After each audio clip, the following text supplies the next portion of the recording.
El último sacrificio de animales fue 586 años antes de Cristo. La destrucción del primer templo en Jerusalén ocurrió en el año 586 a.C. por los babilonios.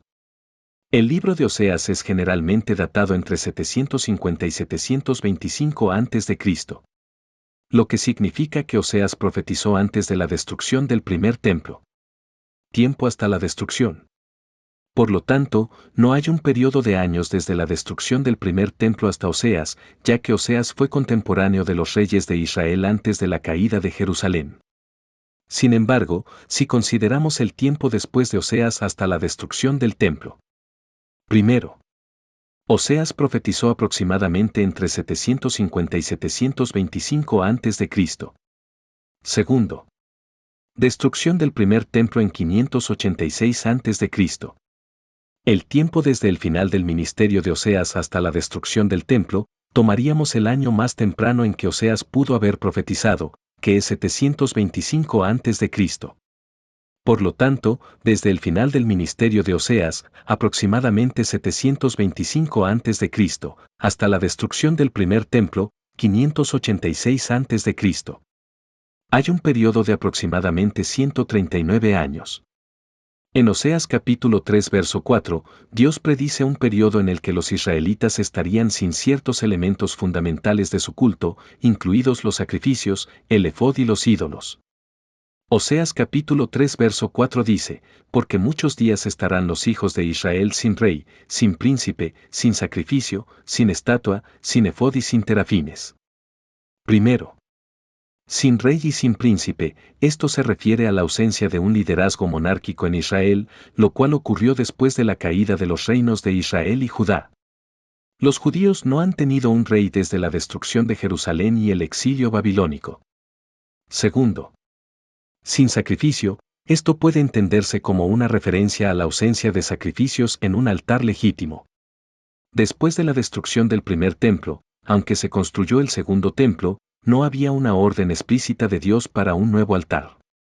Finalmente, desde la destrucción del segundo templo en el año 70 después de Cristo, los sacrificios han cesado por completo, lo que coincide con esta profecía. Tercero, sin estatua, los mandamientos de Dios, que prohibía la idolatría. La destrucción del templo también puso fin a cualquier sincretismo idolátrico. Cuarto, sin efod, el efod era una prenda sacerdotal especial usada por el sumo sacerdote. Estaba asociado el servicio en el templo, y la desaparición del efod también refleja la pérdida de los rituales sacerdotales formales. Sin el templo y el efod, el sacerdocio y los rituales asociados también dejaron de funcionar. Quinto, sin terafines, los terafines eran ídolos o imágenes familiares que algunas personas usaban, aunque eran prohibidos por la ley de Dios. La ausencia de los terafines también indica una ruptura con las prácticas idolátricas. Implicaciones de la profecía. Este versículo de Oseas predijo un tiempo de desconexión del tabernáculo y el altar fundamentales para el pueblo de Israel. En particular, la referencia a estar sin sacrificios y sin efod es relevante porque implica que en algún momento, el sistema de sacrificios serían interrumpidos. Este periodo de ausencia se cumplió con la destrucción del primer templo y luego, definitivamente, con la destrucción del segundo templo en el 70 después de Cristo. En la Biblia hablan sobre la restauración de los sacrificios en el contexto de la ofrenda a Dios. Estas profecías se encuentran principalmente en el Antiguo Testamento, en los libros de Ezequiel y Isaías, entre otros.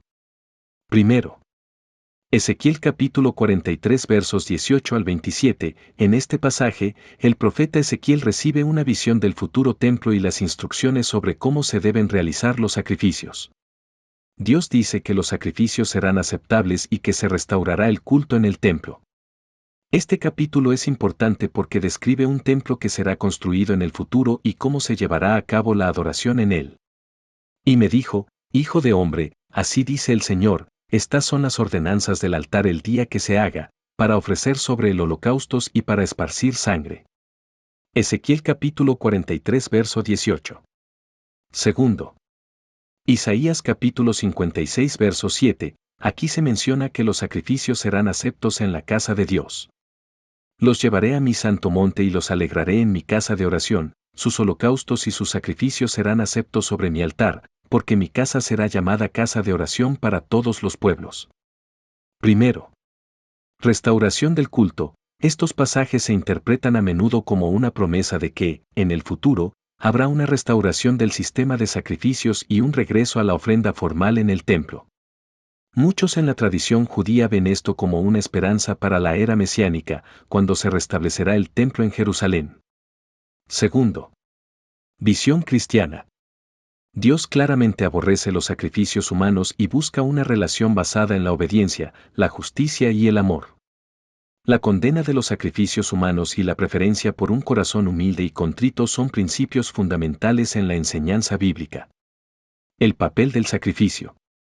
La idea de que sus holocaustos serán aceptos sobre mi altar puede reflejar una intención divina de restaurar la relación entre Dios y su pueblo, que a menudo se expresa a través de los sacrificios en el altar.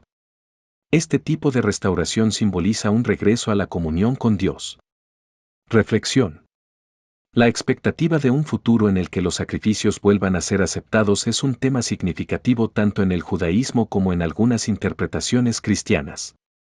La profecía de Oseas coincide con el hecho de que, tras la destrucción del segundo templo, el pueblo judío ha estado sin sacrificios y sin un lugar donde realizar esas ofrendas según las antiguas leyes. Desde el último sacrificio sobre el altar en 586 a.C. hasta la muerte de Jesús alrededor del 30 después de Cristo. Transcurrieron aproximadamente 616 años. El último sacrificio de animales en el contexto del judaísmo tradicional ocurrió en el Templo de Jerusalén, que fue saqueado por los babilonios. La destrucción del primer templo, conocido como el Templo de Salomón, ocurrió en el año 586 a.C. durante el reinado de Nabucodonosor II, rey de Babilonia. Destrucción por Babilonia, 586 a.C. Nabucodonosor II sitió Jerusalén y, después de un prolongado asedio, capturó la ciudad. El templo fue incendiado y destruido, y muchos objetos sagrados fueron saqueados. Este evento es documentado en Segunda de Reyes 25 y Jeremías 52. Antes de la construcción del templo, Dios instruyó a los israelitas, a través de Moisés, a construir un altar específicamente para los sacrificios durante su tiempo en el desierto, según el relato bíblico. Este altar formaba parte del tabernáculo, el santuario portátil que los israelitas llevaban consigo mientras viajaban por el desierto tras el éxodo de Egipto. El tabernáculo incluía dos altares principales. Primero, el altar de los holocaustos, altar de bronce situado en el patio exterior del tabernáculo, era el lugar donde se ofrecían sacrificios de animales, como holocaustos, ofrendas por el pecado y de paz. Este altar fue clave en el perdón y expiación del pecado del pueblo israelita. Segundo, el altar del incienso, ubicado dentro del lugar santo, frente al velo que separaba el lugar santísimo, donde se quemaba incienso como parte de las ofrendas diarias. En Éxodo capítulo 27 verso 1 al 8, Dios da instrucciones detalladas sobre cómo debía ser construido el altar de los holocaustos. Se describe como un altar de madera de acacia cubierto de bronce, con cuernos en sus cuatro esquinas, que debía ser portátil para que los israelitas pudieran llevarlo con ellos durante sus viajes. Este altar fue utilizado para los sacrificios durante toda la travesía por el desierto y hasta que se construyó el primer templo en Jerusalén, durante el reinado de Salomón. Con la construcción del templo, los sacrificios continuaron, pero en un altar permanente dentro del recinto del templo. Así que, efectivamente, Dios mandó construir un altar para los sacrificios en el contexto del tabernáculo, antes de que existiera un templo. Los sacrificios se realizaban en el altar. Tanto en el tabernáculo como más tarde en el patio templo de Jerusalén, el altar fue siempre el lugar designado para realizar los sacrificios. Aunque el templo es el edificio en su conjunto, los sacrificios no se realizaban dentro del edificio mismo, sino en el altar ubicado en el área designada para tal propósito. El altar y los sacrificios. El altar, tanto en el tabernáculo como en el templo, era el lugar central para las ofrendas a Dios. Los sacrificios de animales, granos e incienso se realizaban sobre el altar de los holocaustos, que estaba en el patio exterior, accesible para los sacerdotes. En el tabernáculo, que fue utilizado antes de la construcción del templo, los sacrificios se ofrecían en un altar portátil, hecho según las instrucciones divinas dadas a Moisés en el libro de Éxodo. En el templo de Jerusalén, se erigió un altar más grande y fijo en el patio exterior del templo, específicamente para continuar con los mismos tipos de sacrificios. El templo como espacio, pero el altar como lugar de sacrificio. El templo como edificio, si bien contenía muchas áreas sagradas, no era el lugar donde se realizaban los sacrificios propiamente dichos. El templo albergaba el lugar santo y el lugar santísimo, donde se guardaba el arca de la alianza. Pero el espacio para los sacrificios seguía siendo el altar, que siempre estuvo en el exterior, en el patio del templo. De esta manera, aunque el templo de Jerusalén fue el centro de reunión judío, los sacrificios en sí no se realizaban dentro del edificio del templo, sino en el altar de los holocaustos. La relación entre el altar y el templo. Es importante distinguir entre el altar, que es el lugar donde se ofrecían los sacrificios, y el templo, que era un complejo de reunión más amplio.